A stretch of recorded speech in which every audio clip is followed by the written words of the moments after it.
أعوذ بالله من الشيطان الرجيم. بسم الله الرحمن الرحيم. إنا نحن نزلنا الذكر وإنا له لحافظون. سورة الحجر 9 نمبر آیت. دی 9 نمبر آیت کی چې بچی نمبر آیت کم اعتراض ذکر شوی د کافرانو د هغه جواب ذکر کی. 6 نمبر آیت کافرانو ویلو چې یا ایها الذی نزل علیه الذکر انک لمجنون. اے هغه کس چې په تاسو باندې قرآن نازل شوی دی قرآن دا ولري انک لمجنون یقینا تری بنای. نو په 9 نمبر کې دا هغه جواب ذکر کی. الله تعالی وی انا نحن نزلنا الذکر یقینا مونږه خامخا مونږه نازل کړی د نصیحت لا. ذکر نه مراد په معنا د نصیحت سره دی او نصیحت نه مراد هم د قرآن. و انا له لحافظون او یقینا موږ دې قرآن لره حفاظت کوونکي. دا لفظي معنا شو. د الفاظ تحقیق دا ده چې انا کې دا نون ولا شد په عربی کې د تاکید د پاره د یقین پیدا کولو د پاره راځي. بیا دا نحنو چې کوم دی د انا نورسته نحنو دا نا او نحنو دواړه یو معنا. دا دویم شراغ د تاکید نورم زیات. بیا نزلنا الذکر کې بس ورسته وای و انا له لحافظون. نو دا ان کې شد والا نون او له کې دا لام هم تاکید د پاره راځي. لحافظون کې دا بل لام هم تاکید والا دی. په دې طریقه باندې پدې کې 15 شپږ تاکیدات راجم شو. دومره زیات تاکیدات راجم شو په خبره باندې په دوه خبرو باندې. یو خبره دا ده چې قرآن الله تعالی نازل کړی دی په دې باندې او دویمه خبره دا ده چې د قرآن حفاظت ذمہواری هم الله تعالی په خپل باندې غوښتلې ده. دا شپږ تاکیدات د دوه خبرو د یقین کولو لپاره چې قرآن هم آسماني دی او د دې حفاظت ذمہواری هم الله تعالی په خپل باندې غوښتلې ده. خلکو ته نه دی حواله کړی ځکه چې خلک بیا ګوتی وایي خرابایي. دا لفظي معنا شو.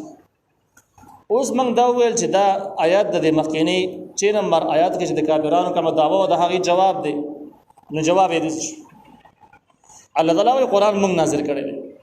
دا صداقت د صدق د قرآن شو. قرآن صحیح کتاب دی ځکه چې الله تعالی نازل کړی دی. الله یې موږ په خپل باندې حفاظت کوو. نو دغه په حفاظت داوره حفاظت دا په خپل باندې مستقله معجزه ده. څنګه معجزه ده؟ هر کتاب کې خلک ګوتی والي شي اخو دې خبره کې کولای شي لیکن قرآن کې تغییر تبديل نشي کولای ځکه چې الله تعالی ذمہواری اخیستل معجزه ده. نو چې قرآن کله معجزه شو نو معجزه را چا سره د پیغمبر سره. نو چې کله پیغمبر سره معجزه ثابت شوه نو پیغمبري ثابت شوه. چې کله د پیغمبري ثابت شوه نو لیونتوب دعوه په خپل باندې ختم شوه ځکه چې څوک پیغمبر یې لیونی نه څوک لیونی نه پیغمبر نه د ښکار خبره. نو په دغه طریقه باندې د مجنون دعوه باطل ثابت شوه ځکه چې قرآن صحیح دی او قرآن صحیح کېدو سره د نبی عليه السلام پیغمبري ثابتېږي او د پیغمبري ثابتو سره لیونتوب په خپل باندې نه پکېږي. دا غوی د دعوی تفصیلی جواب ذکر شو. دې ځای کې د قرآن د معجزې کېدو انداز په بل طریقه باندې ذکر. سورۃ بقره کې چې قرآن معجزه کېدو ذکر شوی دی چې قرآن معجزه نه تل کې دې وایي چې تاسو هم یو کتاب راوړی په شان دی فاتو بصورۃ من مصر. دې په شان یو سورۃ راوړی تاسو چې په دې ولګي چې راوړی شي کنه راوړی ځکه دا معجزه ده د معجزې مقابله نه کیږي. د قرآن مقابله تاسو وکړه قرآن معجزه نه ده او قرآن معجزه ون تاسو به مقابله ونه کی. دا اوس قرآن په شان صورت پیش کول دا نشي پیش کېده. ولې نشي پیش کېده؟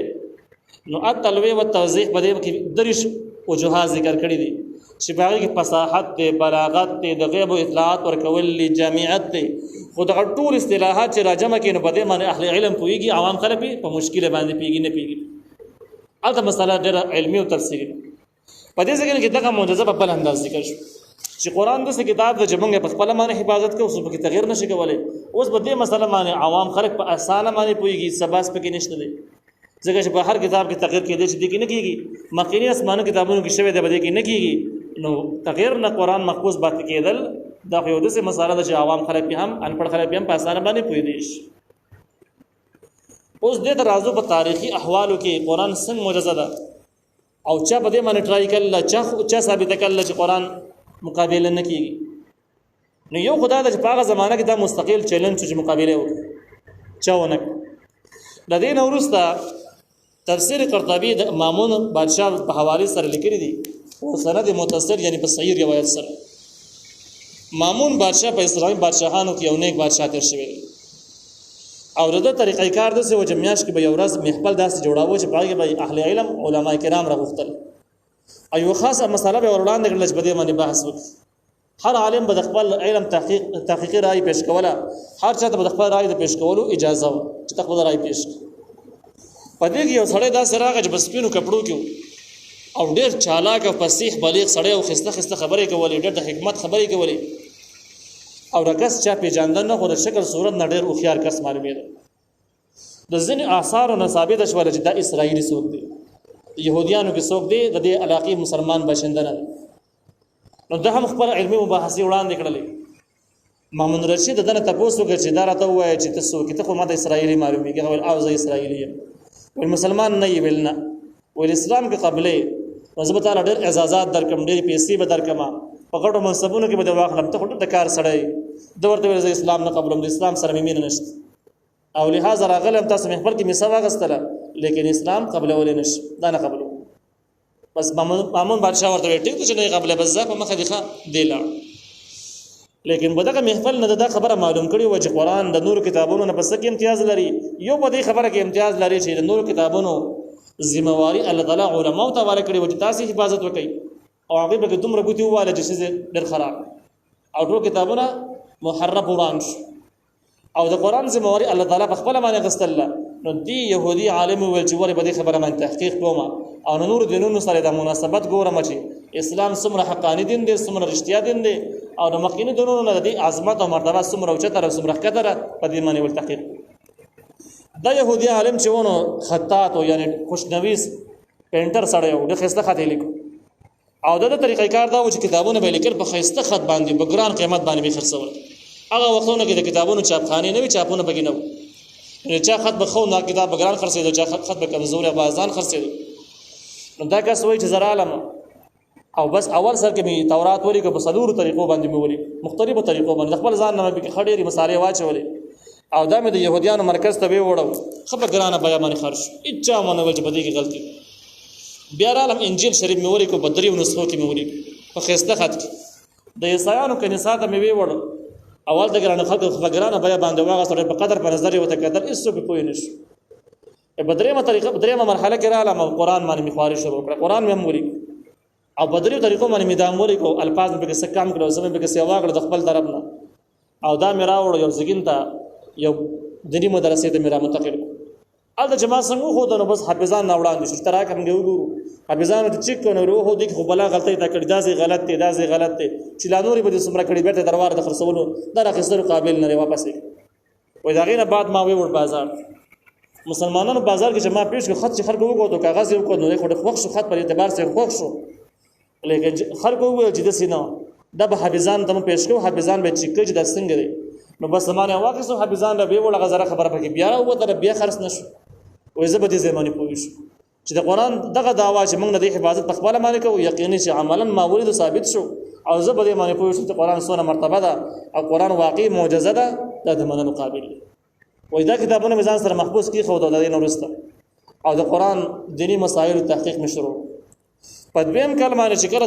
دا يهودي عالم دوباره راغی په دغه محفل کې بیا یې سواغست او تفسیر قرطبي ذکر کړی دی چې په دې پیرمانی په فقهي مسائل باندې بحث وکړو ډېر تحقیقي بحث وکړو په فقه اسلامي باندې دا بیان وکړو تحقیقي بحث او ډېر علمي بحث وکړو چې خلک یې حیران زګ دا ډېر ذهین او زیرک انسان مامون بادشاہ ورته ویل ته ما دا هغه سړی معلومیږي چې پروس کې الله غلې او تا ما ته ویل چې زه يهودي یم زه مسلمان نه یم هغه ول بس هغه سړی ول څه وسنګ چللې روز مسلمان یم ول کوم ځای مسلمان شو تا واقع بیان دا واقع چې کم کس نقل کړی دا کم راوي چې نقل کړی دا غوي و زه به دغه کال باندې حج ته لاړم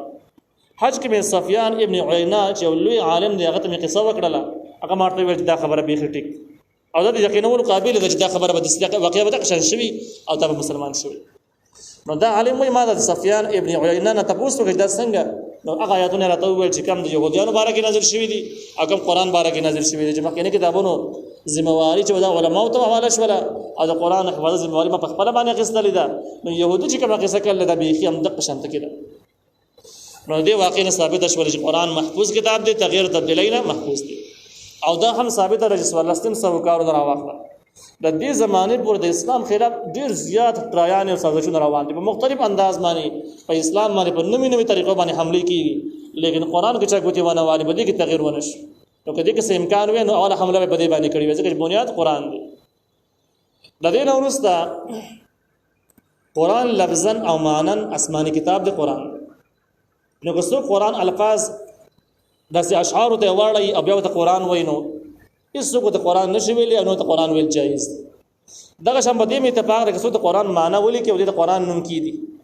د دې قران ترجمه په عربی کې ولي کې په انګریزي کې عربي او د الفاظ وس ذکر نشي او د قران نوم کی دي هیڅوک نه مني د قران کې دي نشي. پښتو اردو کومه ژبه کې ترجمه ولي کې قران الفاظ سره نه او ترجمه د قران و انداز څوک مني نه پدې نو دې معلومه شوله چې قران لفظا او معنا چې بدوانو اعتبار سره راوخلی نو قران شکل مسله ده شوله. نو اوس د قران د تشریح لپاره نبی عليه السلام الله تعالی راولېږي چې کله نبی عليه السلام د قران د وضاحت لپاره راغی د نبی عليه السلام قول فعل عمل هر یو څه چې کوم راوخلی نو دا د قران یا قولی تشریح ده یا عملی تشریح ده یا تقریری تشریح ده. خو د قران معنا او د هغه وضاحت بل څه نه دي او دغه مضمون هم د قران د نور آیاتونو معلومیږي. نو شکل قران احادیث مبارکه د قران تشریح ده معنا د قران دی اگر چې لفظ قران نه دی نو دینه معلومه شو چې احادیث مبارکه هم محفوظ دي. صحیح سته د واقعي یقیني آسماني احکام دي شرعي احکام دي د قران وضاحت. نو په دې ځکه کې د هغه ملحدین هم جواب وش چې کوم د احادیثونو منکر دي هغه وایي چې موږ ټیک د نبی کریم صلی الله علیه وسلم امتیان یو دا خبره مونږ موږ د الله تعالی بندگان قران مونږ وای دا خبره مونږ لیکن موږ د احادیث کتابونه نه منو. ولې نه منو؟ وای ځکه چې صحیح سته د احادیث کتابونه ډیره زمانه ورسته لیکل شوی دي او بیا بخاری شریف د امام بخاری لیکل دی. بخاری د تاجکستان اوسیدونکی دی، یو عجمی سړی دی، د عربي ژبې والا هم نه دی. نو منکرین حدیث وایي چې د احادیث اصل کې د عجم خلکو سازش دی او یو دې لار باندې یو نو الہاد کولا کړ د کفر بل لارې کولا کړی او دا شان په حدیث باندې اعتراض کوي چې د نبی رسول الله په زمانه کې د دې تصنیف نه شوی تدوین نه دی شوی. نو دا خبره غلطه ده. د نبی رسول الله په زمانه کې د حدیث تدوین زې په زمانه شوی دی لیکن تکمیل یې ورسته شوی دی. تدوین په هغه زمانه کې شوی دی، تکمیل یې ورسته شوی دی، یعنی پورا تدوین او پورا تکمیل یې ورسته مکمل شوی دی او ورسته تکمیل کېدا دا د خبرې دلیل نه دی چې حدیث دی غلط ثابت شي. قران چې په کومه نقشه باندې موږ سره موجود دی، نبی رسول الله زمانه کې بده نقشه باندې موجود نه چې ډیر سپاری دی بده طریقه باندې بل ترتیب باندې ولي کړی شي. لیکن د دې ترتیب چې په هغه زمانه کې موجود نه صحابه کرام وو د عثمان رضی الله عنه خصوصیت وګرځیدو صحابه کرام هیڅ مخالفت ونه کو. دا د خبرې دلیل چې نبی رسول الله تعلیمات بدی کې موجود لیکن عملی قول فعل موجود نه دي. نور تعلیمات څنګه موجود دي چې د ذکر صحابه کرامو کوله او د نبی رسول الله تعلیم بګینه وي اچا به سره مدار نه صحابه کرام شان نه وجه شک منه خبره باندې یقین وکي وي مني. نو د دې آیات چې څنګه د قران د الفاظ د لپاره دا یو دلیل چې دا محفوظ دي، دغه احادیث مبارکه هم محفوظ دي. بیا د جرح او تعدیل کتابونه او دا شان د راویان او احوال د قوی او ضعیف اصول معلومول دا ټول د خبره دلیل چې احادیث مبارکه محفوظ دي او که چا څومره خوارم کړی دا نه بده کې کامیاب شوی نه دي. الله تعالی ولقد ارسلنا من قبلك في شيع الاولين یقینا موږ لګړي د ډېر پیغمبران د ارسلنا د بار مقبول نه ذکر شوی چې رسولان دي. یقینا موږ لګړي د ډېر پیغمبران من قبل کستان وړاندې نبی عليه السلام ته وي في شيع الاولين بغدل مخینو کې شیعه د شیعتون جمع د شیعه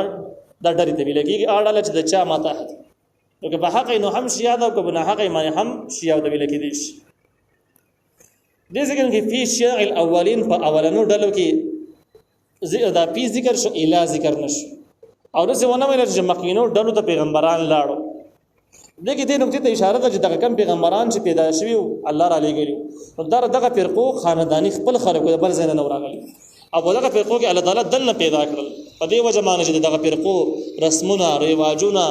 عادات اخلاق او تفصیلی معلومي نو په هغه طریقه باندې دعوت هم چلے کار هم کوي چې ناشنا کا سره چې بدی په اصول باندې نه پوهیږي په عادت باندې خبر نه هغه دعوت په هغه طریقه باندې نشي چلولای. دا آیات او د ورستانه دویم آیات چې کوم دی دا 10 11 دواړه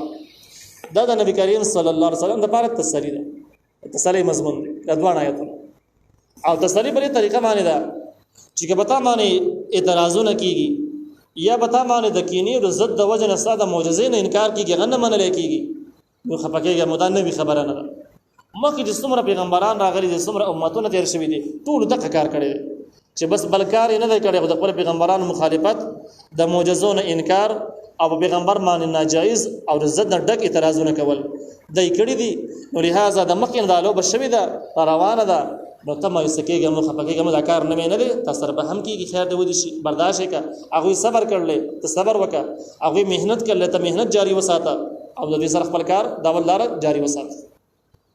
نو گویا چې په دې کې تسلی او د صبر مضمون دی. نو الله تعالی ولقد ارسلنا یقینا موږ لګري دي من قبل کستانه وړاندې ډېر پیغمبران فی شیع الاولین په فرقو اولنو کې وما یاتیهم من رسول او نه راغلي دي هیڅ پیغمبر الا كانوا به يستهزئون مگر دی باغی پورې ټوکی کوونکي وو. څومره پیغمبران چې راغلي باغی پورې ټوکی کړي.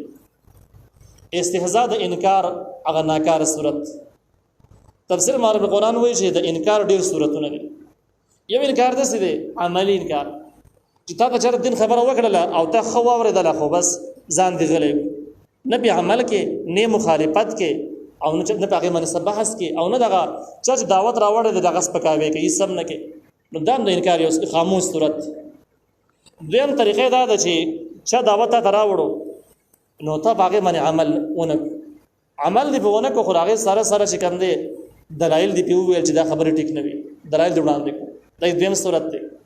اخرنۍ صورت دا ده چې د هغې خبره مو ونه مني خو نه منل یوازې نه په دغې د هغې پورې ملنډې شروع کړي، مذاق شروع کړي، اعتراضونه پې شروع کړي، د هغه سپکاوي د بډې راووهي. نو د اخرنۍ صورت د انکار هغه ناکاره صورت دی. دا تفسیر باندې په قرآن ذکر کړي دي. یستهزئون ووایه چې د انکار هغه ناکاره صورت به اختیار کړي. الله تعالی وایي کذلک همدغه شانته کې نسلکه من چلو دغه عمل ټوکو او استهزاء فی قلوب المجرمین پزرونو د مجرمانو کې. دې ځکه معنی تفسیر معنی په قرآن او تحقیق کړی دی او تفسیر اصل کلام هغه وایي چې په نور سګینو کې چې کم د نسلکه ټکی راغلی دی هلته کې نور ځګنو کې دا پاس راغلی دی چې مخکینه پیغمبرانو به مخکینه امتونو به د خپل پیغمبرانو سپکاوی کوي، استهزاء به پوری کوله. نو بیا وایي کذالک سلکنا دغه طریقه موږ به چلولې ده پزرونو د مجرمانو کې. او دلته کې وایي چې نسلکه دا نو دلته کې د مستقبل لفظ استعمال شو، دلته کې د ماضي لفظ استعمال شوی دی. اوس په دې دوه کې فرق څه دی؟